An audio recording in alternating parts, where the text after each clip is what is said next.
Glad that the aftermarket is so willing to come on and share their wisdom so that all ships rise in our industry. You know, the Town Hall Academy is a summit for the forever automotive aftermarket student. I've got probably one of the hottest topics of the entire, let me see, I've been doing this for 5 years now, probably the hottest topic ever. And I'm glad you're here, guys, and we have hopefully a great Facebook audience, and of course then we'll repurpose this podcast next Thursday as not only an audio but a video. And I hope all of your holidays and your Christmases were good. Sure hope you had a joyous holiday. You know, we have sponsors that make this program available for everyone and free and no charge on the World Wide Web. So let's talk about SMS systems.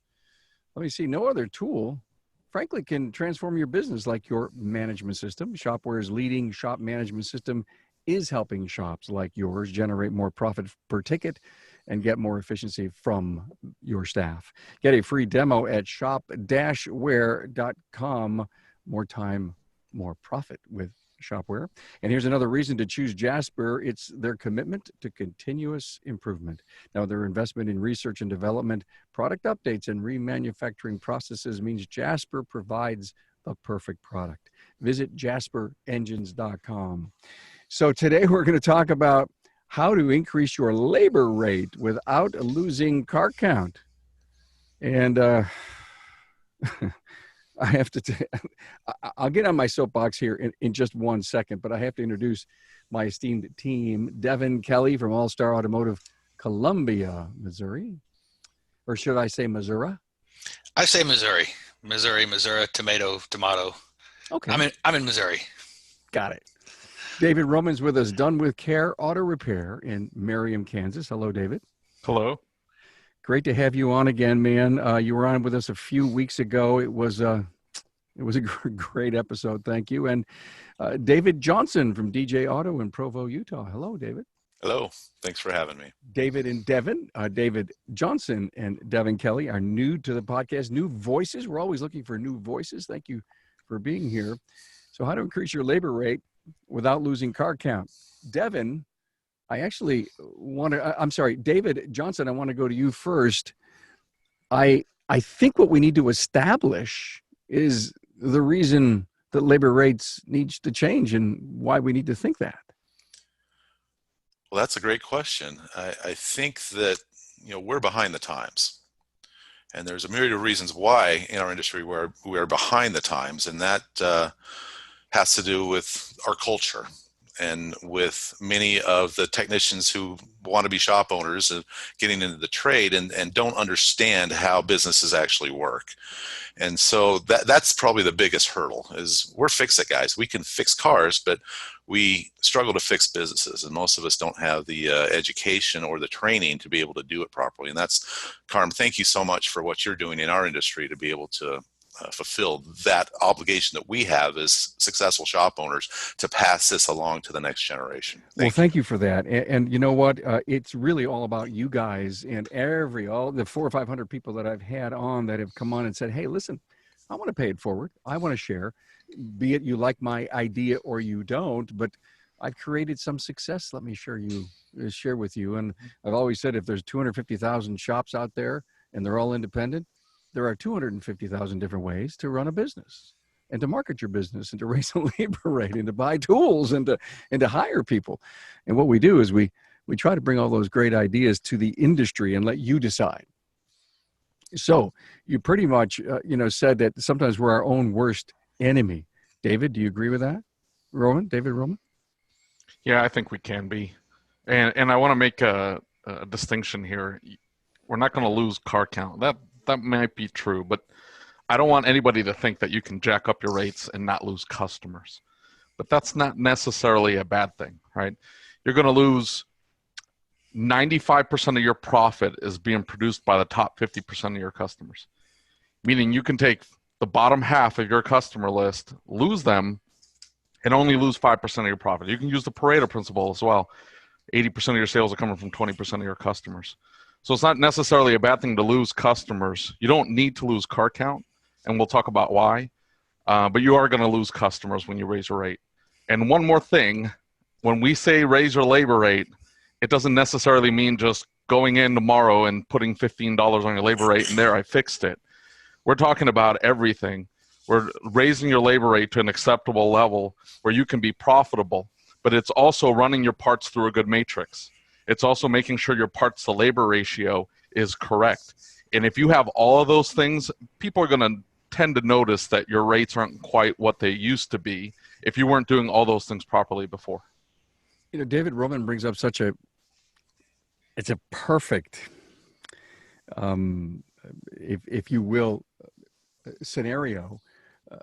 I know too many business coaches that says, well, yeah, okay, go in and raise your labor rate $10 or $15, but that may not have been enough. There's so much to look at, right, guys? You may be happy with 10 or 15, but it still won't put you in the profit index that you need to be. And so you really need to do that, look very carefully. We've done a lot of shows on this, and so many coaches have come on and explained the details of how you actually establish a labor rate.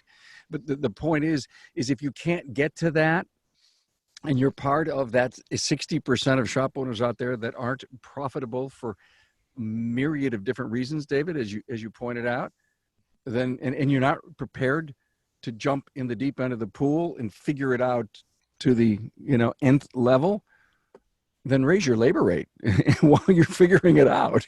I think that's what you're saying. And another thing I continue to hear, and Devin Kelly, and tell me if I'm right or wrong, is just because the guy down the street is getting X doesn't mean you have to be Y. Yeah, totally. I totally agree. I like to get into the psychology of this topic a little bit because the numbers aren't holding us back. It's really who we are and how we think is what tends to hold us back. And so I love to get into the psychology of it. And jump in, baby, jump in. All right. Well, I mean, we're not really competing on price anyways if we're running a good business, right? So in the Davids and you, Carmen, have brought up some great points, and we're really competing on our customers' experience and the value that we can provide. So the price really at a certain point can become irrelevant to an extent. And I think a lot of it comes down to how much does a business owner take pride in what they do and who they are? How much do they think of themselves? Is their self-esteem high enough to raise their labor rates? If it's not, let's break that down. Let's find out why. And I think some tools that have really helped me are being prepared to have different language. If I think my prices need to be higher to cover my operating costs and to express the value that I know I can to my customers, then I want to be prepared for how I'm going to be able to talk about that with my staff. My staff may not understand. So there's a lot of things we can do to be prepared for this. It's not always the right choice to just change a number and go. For some people it is, but for some people, I think we need to understand why we may be apprehensive and break that down and be a little bit more comfortable as we move forward. I love what he just said. Prepare my staff for what we're about ready to do so that we can sell the value. Are you the guy who likes to practice that?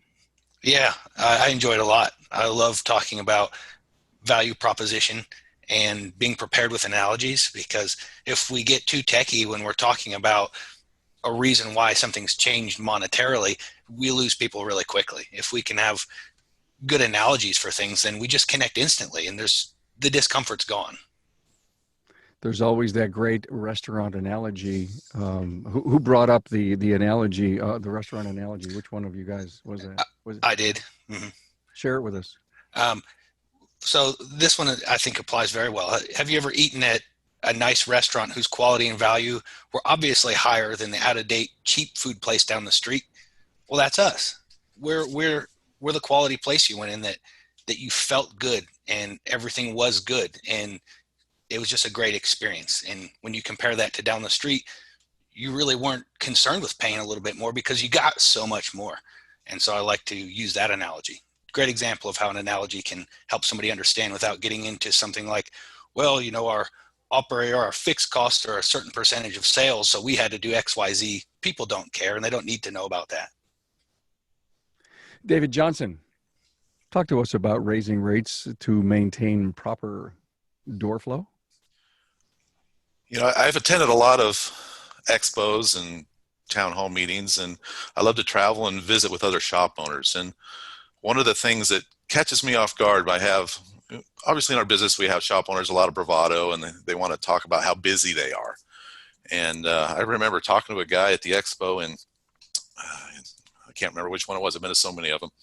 But he was out of Colorado, and he had an import shop that specialized in Lamborghinis and all this stuff. And he was bragging about how busy he was. And I asked him really quick, just tell me about your business. He said, I got 5 bays. And he told me what his labor rate was. And I about puked at the table. And you cannot buy friends in this business with a low labor rate. You will go out of business. If you think you are too busy, you are too damn cheap, period. There's just no way around that. And so we have to get into a business mindset where we are establishing our culture with the value proposition. I love that term because that refers back to my mentor, and I'm going to throw his name out here, Cecil Bullard. I mean, he taught me most of this 15 years ago, and it's made a huge difference in my business. It's given me the confidence to be 30% more than the dealer rate in our area. I mean, we just have to do that. There are people that are clamoring for something other than the dealership experience, and they're waiting to pay for it, and they're able to. And so that 80-20 rule that Dave Roman talks about is exactly right. You've got to tailor your business. Becky Witt said it 20 years ago. Soap Light Paint, start there. Raise your labor rate. Give them features that they're going to want. Don't talk about price on the phone. Talk about their car, talk about their needs, and make that relationship, because a transactional method is going to buy you a cheap hit, but it's not going to last. And that rapid growth they talk about during those cheap hits, it feels good, but it's not where you will have a long-term development in your business that will be satisfying for you. We've got to take better care of our staff, better care of our employees. I owe it all to those people that have helped me in the past that have given me the confidence to do it right. And there are so many shops out there that struggle with their confidence. And they just need someone to come in and tell them, hey, stop working on cars for just a minute. Let's talk. Because you get in the bays, you get in your blinders, and the smaller shops particularly suffer with this because they're so busy. And when they tell me they're 2 weeks out, I just feel sorry for them. They don't see the bigger picture. They think they're busy, they think they're profitable, and they don't understand that there's a difference between a shop owner making money and a business owner making money. That's different. You're working in your business. Most of these guys, 60%, we talked about that number earlier, they went into debt to buy themselves a job. And it's sad, but it's the state of our industry. And I'm going to leave this place better than I found it. And if I can, stress that enough that you need to look at the numbers, you need to understand where your position is and market to that dealership alternative is really what we're looking at, because there's always the Walmarts of the world, and we don't want to be that. We can't compete with that. But if we do the value proposition, we talk to them about what their needs are and tailor our business to them, then we'll have lifetime customers. I'd rather have a lifetime customer than a transaction any day. David Roman, he said something so interesting about the Lamborghini guy was kind of giving his services away as if he was a commodity, and you don't have to. Yeah, I don't think anything we do, because we're in a service industry, can be considered a commodity, although we attempt with like oil changes and tire rotations and things like that, right? But I think they both made really good points. And specifically speaking to bringing that value proposition and tailoring to the customer experience. And this is really referring to the little shops, the shops that don't have the Taj Mahal looking shop. And both of those guys have beautiful shops. I can tell you unequivocally that their shops look a lot better than my shop. But we keep ours clean, we keep ours presentable, we keep ours professional, and that's your starting point. Keep it clean and professional. The rest of it comes in how you present yourself, how you present the value that you bring, the enthusiasm, the confidence you bring to the interaction. That makes all the difference. If you approach the customer with that confidence, that you understand what they need, and you have what they need in order to do whatever it is that they want to do, because people buy based off emotions, right? If we can present that in a confident manner, it doesn't really matter that my shop doesn't look as nice as David Johnson's or Devin Kelly's. It doesn't matter. It's clean, it's presentable, it's professional, but the way I approach my customers makes all the difference. And that's what differentiates me from everybody else around me. I've got probably 20 shops within a mile of me. So how do I differentiate myself when I don't have, you know, a large waiting area? I don't have 15 big screen TVs. I don't have leather couches. You know, I barely have a coffee maker. How do I differentiate myself, and how can I justify higher prices? Well, it just begins with the way you present yourself to your customer and understanding their needs first. And if you can tap into that, man, you can raise your rates to whatever you need them to be. It does, the price becomes irrelevant, like Devin said. Right. It becomes irrelevant because you're providing them something that nobody else can provide on a completely different, on a psychological level, on an emotional level. You're providing something that nobody else can. Yeah, you got to be confident about yourself. I think more importantly, you need to be confident about the service that you're providing to them. And I don't think there's any reason why the original water pump on an AC Delco truck that lasted 15 years, why we as an industry are still giving a 1-year warranty on another AC Delco pump that we're going to put on. If the original pump went 15, why can't we go 5, guys? I mean, that's my value proposition. I give lifetime warranty batteries. People keep coming back for all their services because I got a warranty that differentiates us from everybody else in our neighborhood. It's like you can go over there and get 90 days or a year, or do you want 5 years? Do you plan on keeping this car? And you can have that conversation with your clients about what do you want to achieve in maintaining your car? Do you want a 10-year car? Or do you want a 2-year car? David Johnson, you must be crazy to give a lifetime warranty on a battery. Where'd you get up? Well, my battery installation charges are about twice of what the other guys in town, but people don't want to buy a battery. They don't want to buy a car that starts every time. And if you bring it to us just once a year so we can inspect that battery, do the service that they require, we'll maintain that battery for you. Well, while they're there, we take care of the other service, your inspection, your oil changes. It keeps it in-house. And so I'm happy to give away batteries. Let's do some math. So if someone comes in every 4 years and you get them a new battery, is that part of the investment in marketing to that customer? That gets written off in marketing. Absolutely. Okay, cool. Absolutely. Wow. Inexpensive way after 4 years to keep that customer coming back, right? Absolutely. But he makes a point here to state that he asks the customer, how long do you plan on keeping this car? So if it's somebody that leases their vehicle every 2 years and they're flipping the car constantly, is that a customer that's going to appreciate the value that he brings to the table? Absolutely not. Right. So he understands the value that he brings to the table. He understands that I need to find that person that's going to appreciate what it is that I have to offer, and therefore I can charge whatever I need to charge. I don't need to worry about my price because I know exactly what that person's looking for. I love where this is going. I have a feeling, guys, that people are going to tune in, or they're going to listen to this and saying, oh, okay, so if I'm 109, I can go to 119, and we're talking about stuff completely different than the math here.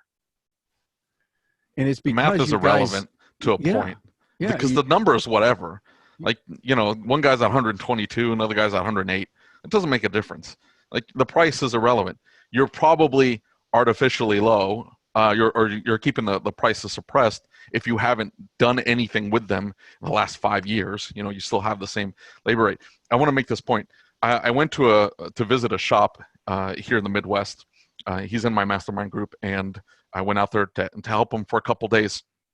And he was right across the street from a dealership in a really small town, right across the street from the dealership.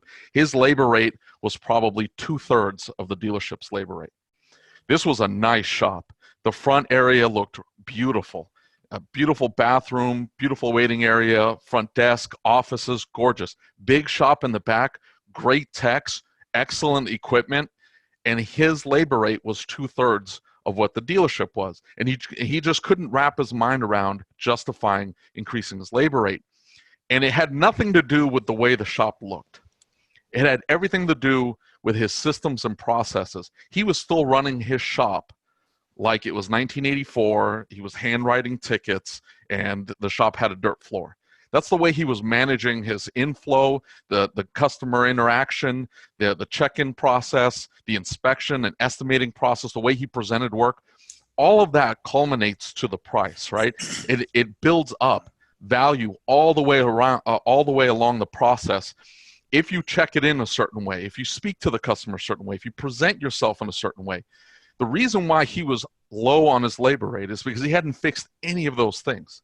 And the minute he started fixing those things, he's going to be able to raise his labor rate to whatever number he wants to raise it to and be able to provide for himself and his family the way he should, because he was able to change his interaction, the way he spoke to the customers, the way he presented the work. All of those things make a difference, and they can be changed tomorrow. You may not be able to put, marble on your floor and completely clean out all the clutter you may have in your shop. You may not be able to do that overnight.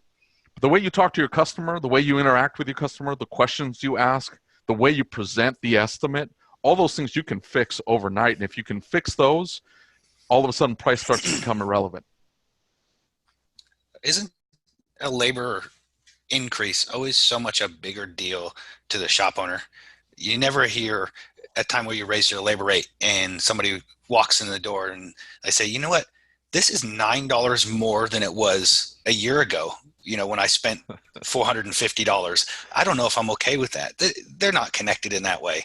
I took a class by Ron Haugen years ago where he challenged the whole class to raise their labor rate by $15. And there was a lot of concern in the room. And I was excited because he does talk a lot about value proposition and things like that. And you guys have heard him on here. And I was totally bought in. I said, this is a no-brainer. And I was really excited. I think I went home or went to the shop that night after the class and changed it $15. And I remember just staring at the screen, being excited and thinking, man, this is going to be great.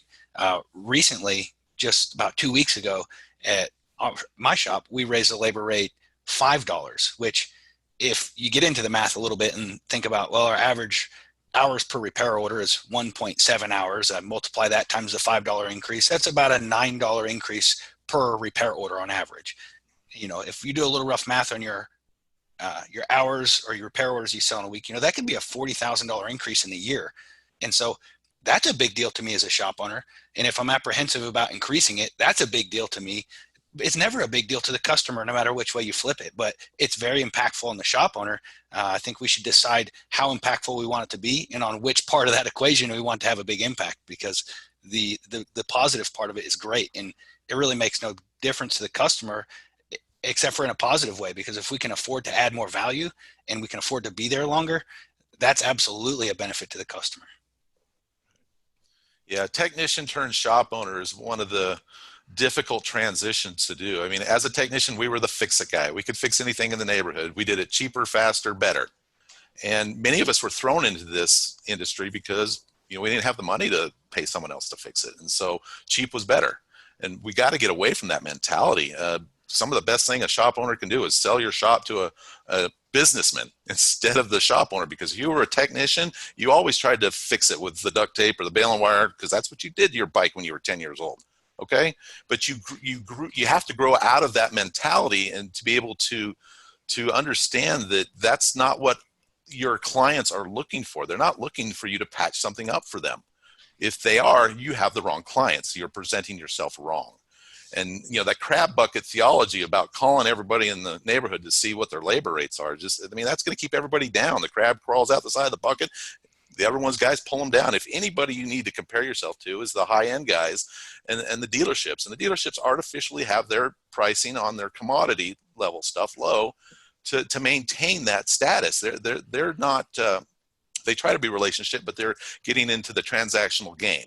And we don't play that game. That's not something we want to do. We want to change the culture in our industry to where people will look to us to be the experts. We are the experts. If my service advisor doesn't tell somebody on the phone when I hear a phone call come in, oh yeah, those are easy. We work on those all day long. We specialize in that car. I mean, we need to let those people know that we understand their vehicle as good or better than the dealership. We have warranty better than the dealership. We use dealer parts. And that way, like I said, we're $30 more a labor hour than our dealerships in our area. And our doors are swinging hard. If we pre-schedule when they leave, there's 3 appointments everyone should have before they leave here. And that can maintain your door flow, because a lot of guys get scared. Oh shoot, we're slow. What am I going to do? Send a monkey out on the street and put him give him a sign to wave. That doesn't, it's the ebb and flow that can kill the numbers in your business. So if you're building your schedule out and maintaining that gets rid of a lot of the fear that we as shop owners have is, oh, how am I going to make payroll this month? It's, here comes December. Yeah, or uh-oh, here comes whatever it is. We always have a reason why it's not busy. But we don't, as a industry, do a very good job of the pre-schedule, the dentist style of pre-scheduling their appointments. And if we had that, then we'd have more confidence.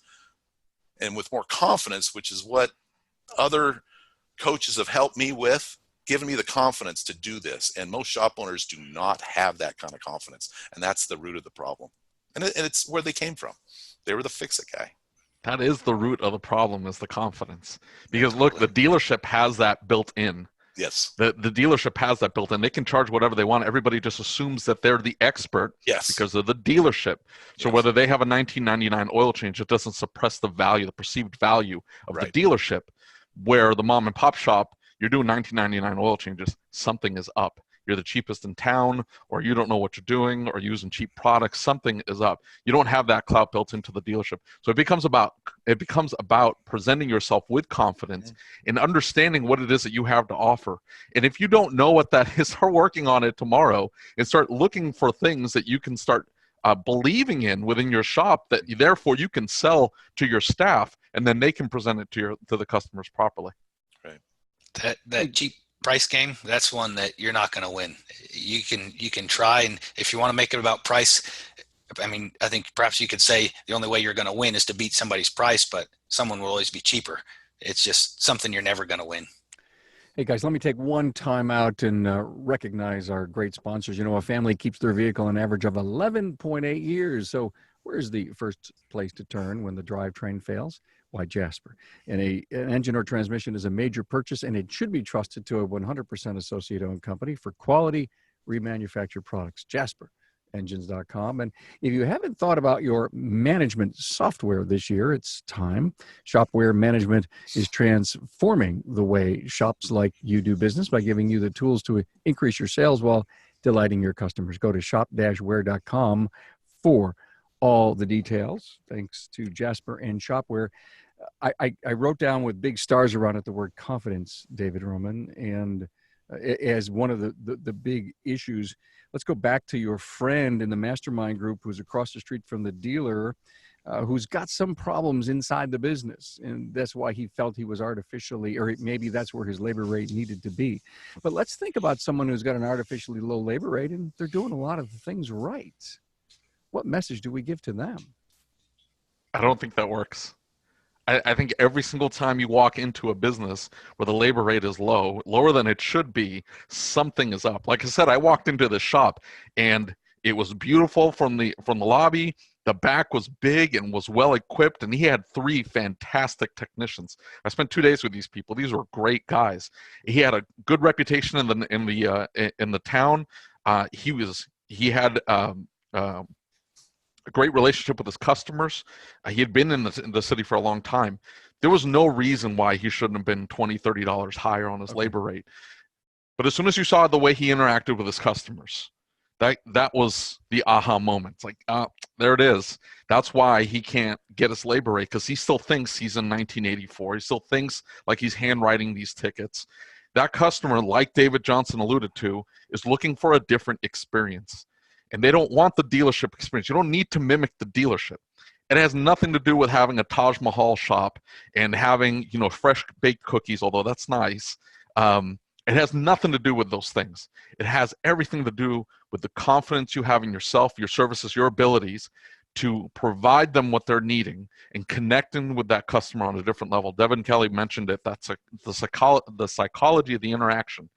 That's what you need to focus on. Because if you can fix those things, the price becomes irrelevant.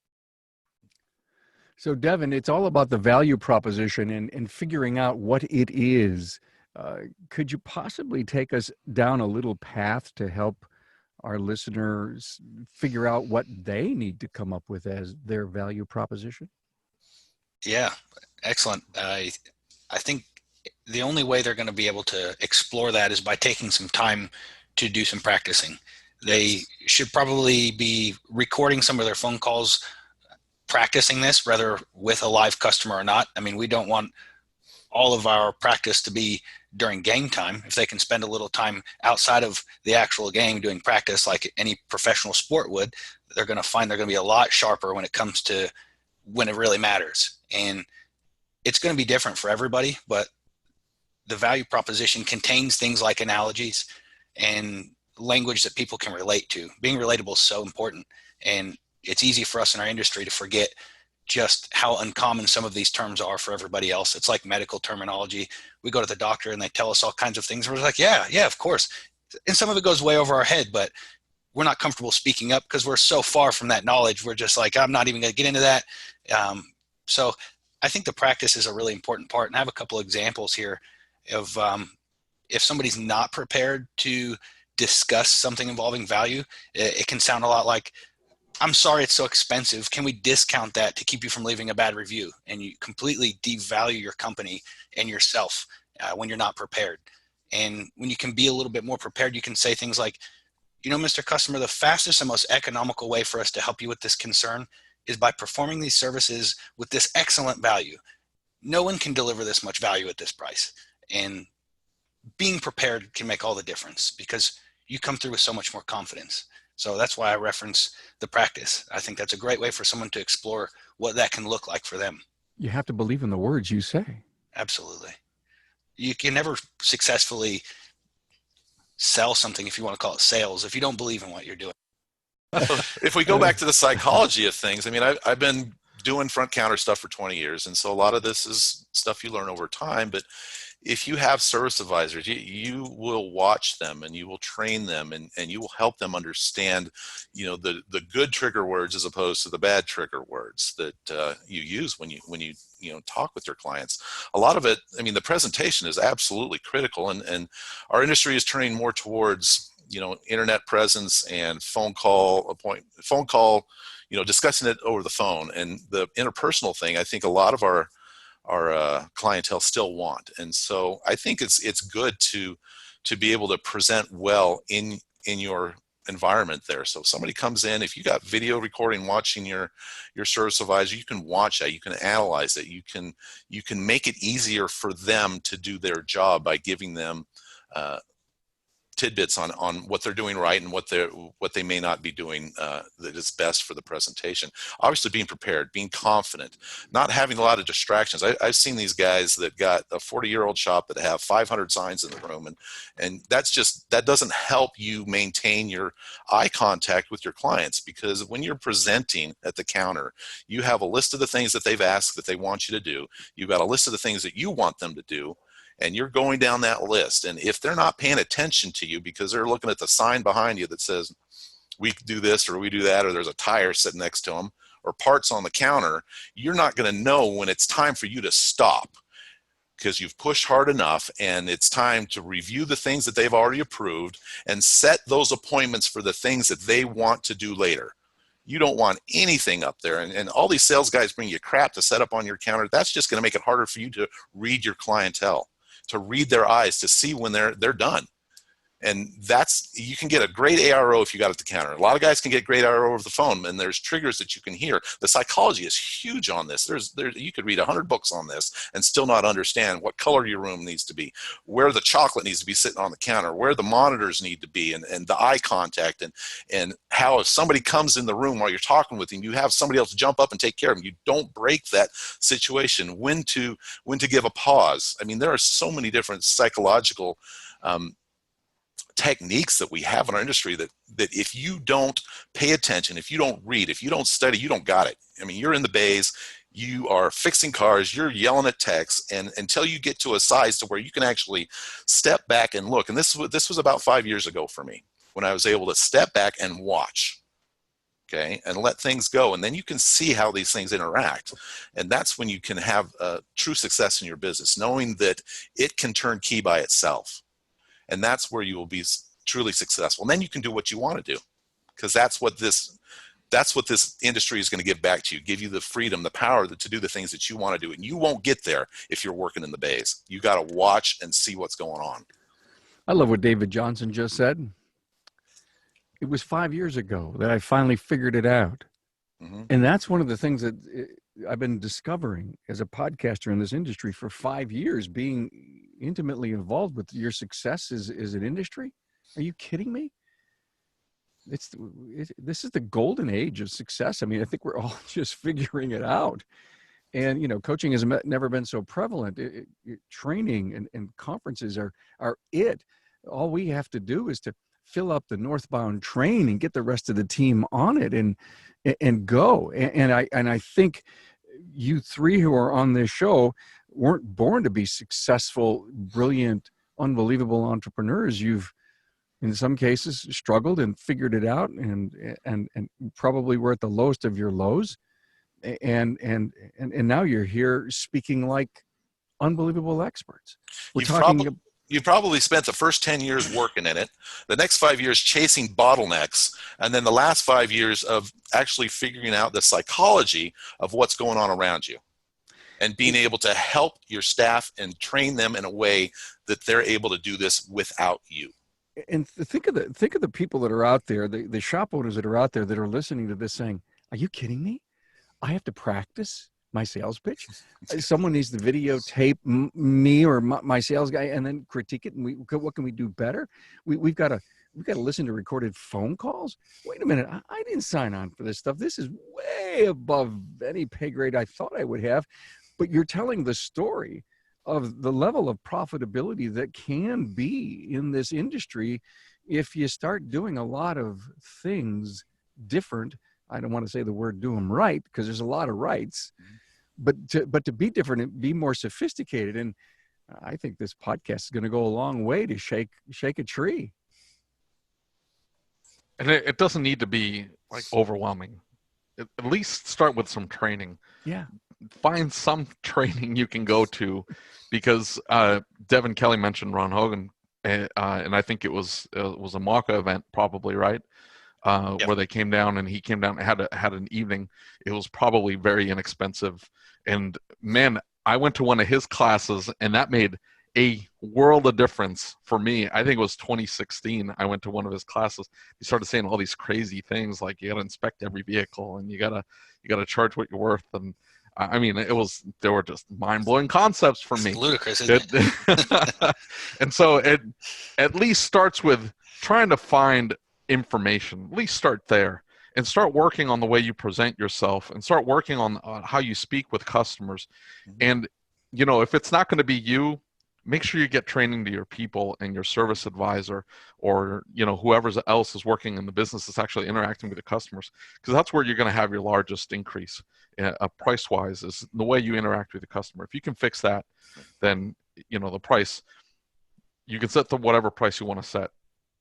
Hey guys, let's jump into the fact that we should have multiple labor rates depending on the kind of work we do. That's a great question. Yes, at least 2 or 3. And it comes down to profit generated per hour billed. And so if you're doing diagnostics, there's no part sales guys there, and it's not a loss leader. That's the most expensive guy in the shop, the most expensive tooling and training. I can give you some rough numbers. If you're not $4 or $5 a minute for every minute that tech is diagnosing stuff, you're giving it away. And we don't give things away to try to get some gravy. So many shops, free diagnostics, will roll it into the price. It's just ridiculous what we give away out there for our knowledge and our expertise. I can't stress that enough. You've got to do your dollars per minute, what it generates to the shop, and understand that concept that your different labor rates will take care of that problem, because that is a huge problem. Understanding your numbers, right? Yes. Understanding how much it starts. We're doing this in our mastermind group right now. We're starting with personal goals, personal income goals. And it's not just some number. It's what we want to do with our money, right? It's how many vacations we want to take, how much we want to put in a retirement, how much debt we want to pay down, what stuff we want to buy, what do we want to do with our money? And then rolling that into our businesses, and then once we have a number, an idea of how much profit we want to generate, and we start looking at our expenses and start building from there, then we can break it down and figure out how much dollars per hour we need, build hours we need to generate. And then we can start adjusting our labor rates, saying, yeah, I'm not getting any parts, but I need to be generating 120 gross profit dollars per build hour. Therefore, my labor rate, once I factor in the cost of my technician, needs to be this for an hour of diagnostic time. Having those numbers all worked out makes a huge difference, because now it's not, I got a phone call from a shop that's right down the street from me, and this is what you don't want to do. Super nice guy, nice shop owner. He does what he does well. But his service advisor was calling me to ask me what my labor rate was because he didn't want to be the highest and he didn't want to be the lowest. And he needed to change it. Yeah, he needed to change it for 2020, and he wanted to see kind of about where I was so he could kind of put it around there, the same dollar amount. That's just insane to me. Like, it needs to be more scientific. It needs to be more calculated, more empirical. You need to have these numbers all worked out, and then there isn't a question as to why you're charging $172 for that hour of diag. You know exactly why, because you've had all the math done on the back end. And it's not just what you need to make to have a success in your life. There's that number above that, which is what the market will pay. Hopefully there's a number above that, which is what the market will pay, what the market will bear. True economics will tie to that number also.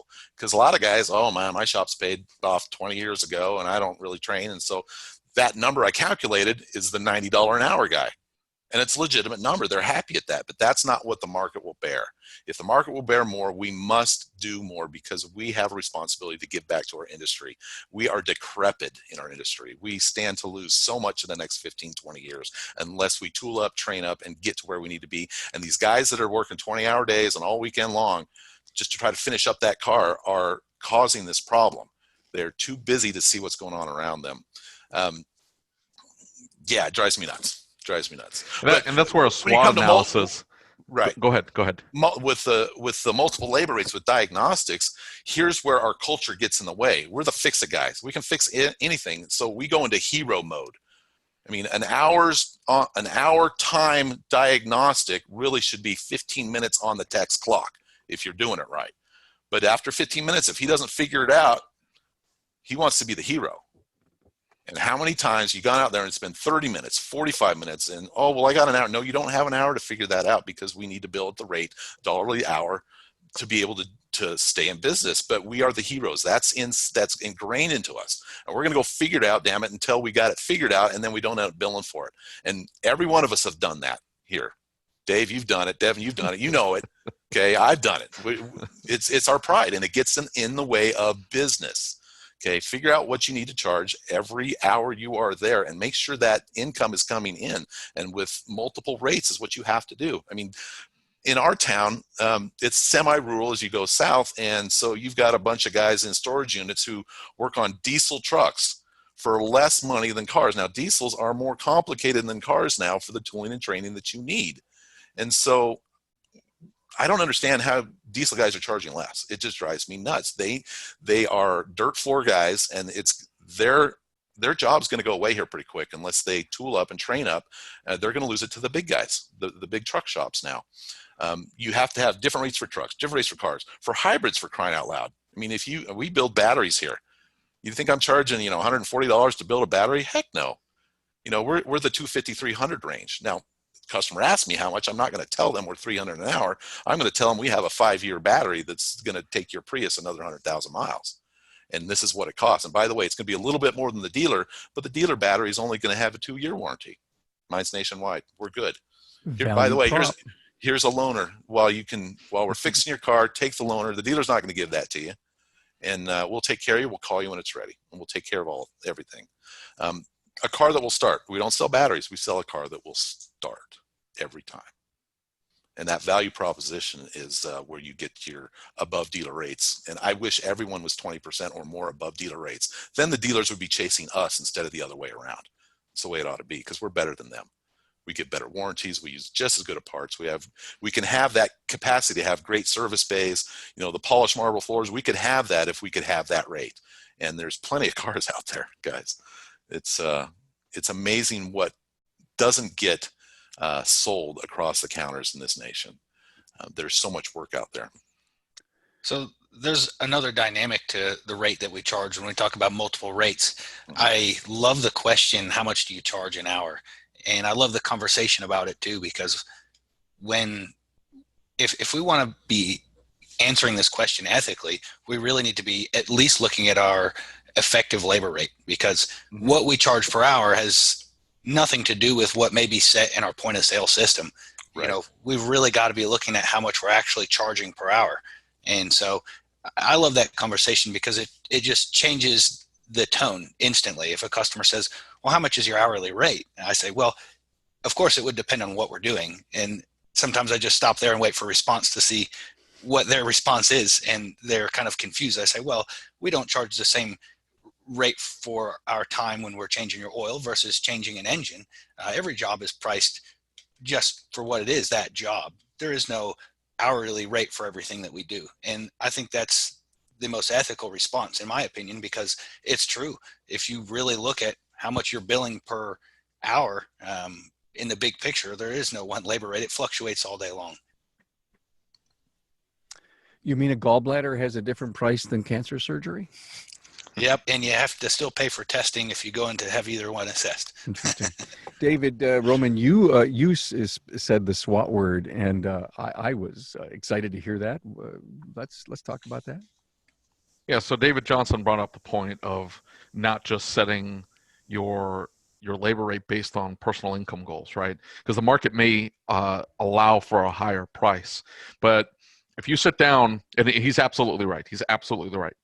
But once you start factoring in certain things, if you sit down and do a SWOT analysis, you start looking for not just strengths and weaknesses, which you can fix, right? But you're looking at opportunities and specifically threats. What do I need to plan for now over the next 3 to 5 years? How much equipment am I going to have to buy? What kind of training am I going to have to put my guys through? What kind of labor or what kind of wages am I going to have to pay to stay competitive in my area? And that all needs to be factored into your pricing. If you actually sit down and do the strategic planning, if you do that, then you start looking at, oh, I need to pad this. I need to pad this a little bit because, just meeting my income goals isn't going to be enough. I need to make sure that I'm mitigating these risks that are going to happen in 3 to 5 years. I'm surrounded by dealerships that all have 26 plus bays, and they keep building a new one every single month, and they have to fill these bays up with people, and so they're throwing crazy wage bonuses and wage rates, stuff that we didn't see 2, 3, 5 years ago. Now, I mean, these prices are they're skyrocketing. So I've got to be able to manage that as a small independent repair shop. How am I going to deal with that? And that doesn't happen by just keeping the labor rate and jacking it by $15 and then calling it good. That takes actual, let's sit down, let's do a SWOT analysis, let's look at some strategic planning over the next 3 to 5 years, and then factor in my income goals. And then I can start formulating a plan and then start working the plan to make sure that I'm meeting and I stay in business in the next 3 to 5 years. Goals is a really important concept in that. I think a lot of the shops that have a labor rate that's probably not where it should be for our day and age, they likely don't have a goal for net profit as a percentage of sales. Until you determine where you need to be there, it can be very difficult to determine what you should be charging. Obviously, there's a lot more factors than that, but many shops just may not be setting enough goals to direct their path. Wow, I just so love where this has gone. And SWAT, great thought here, David, that you brought up. I appreciate that. If anyone wants to hear more on SWOTs, strengths, weaknesses, opportunities, and threats, we have done shows on it. Go to the website, find the search bar, type in SWOT, and listen. I know there's one absolutely great episode. It was done 2 years ago while we were in Las Vegas, I believe. And boy, it really hits a home run. And I get SWAT. I would love to come to your shop and do a SWOT. The outsider who comes in and engages the entire team in it. Well, the owner sits on the side. And to me, I think that's one of the best ways to do it. Get an outsider to come in and help you with it. And then the team takes all the stuff that came out of it, and then you kind of work it into, like David said, into what we got to do to get to the next level. Hey, I want to thank Jasper for hanging out with us for the last 2 years. It's been absolutely great. And so when your customer's vehicle, engine, or transmission fails, it's not the end of the road. A remanufactured drivetrain product from Jasper Engines means it'll give your customer's car a new lease on life. Go to jasperengines.com. And again, Shopware, thanks for being here. Let's talk SMS systems. Now's the time to transform your shop. Break away from your legacy SMS and embrace Shopware, shop management system.